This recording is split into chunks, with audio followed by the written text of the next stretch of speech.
Today, I'm with Greg Jemmeson from Jemmeson Fisher, Solicitors and Accountants. Hello, Greg. Hi, Brian. We're going to talk about this wonderful thing called a database that every agent has, and they believe it's theirs and they own, and the principals want to protect that data if someone leaves, and I'm going to let you take over and have a chat about that. Yes, it's a very misconceived area.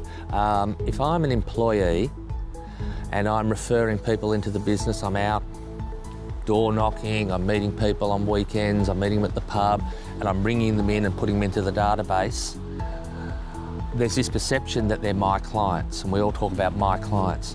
In actual fact, they become clients of the business, not of the individual employee.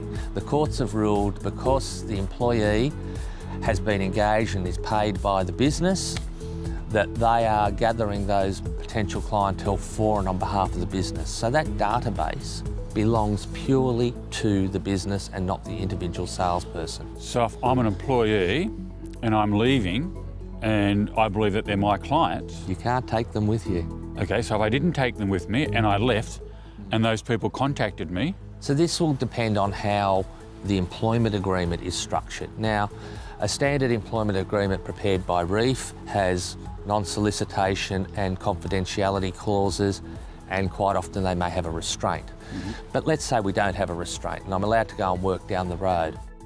Depending on how the employment agreement is structured, it will generally say I can't take confidential information. So that means as an employee, at 10 o'clock on my last night, I can't sit there and send the entire business's database to my Gmail account or print out a copy of it. It will depend if there's a solicitation clause. If I don't have a solicitation clause, it means I can go down the road, work for another agent.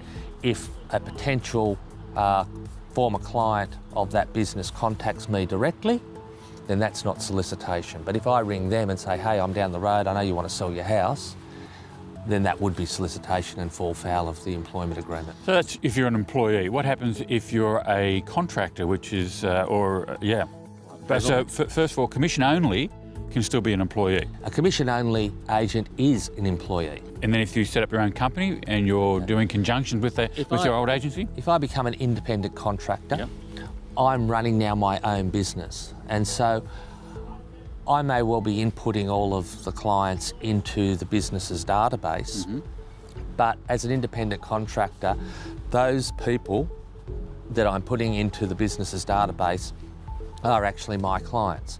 So when the contractor arrangement comes to an end, I've put 250 people into that database.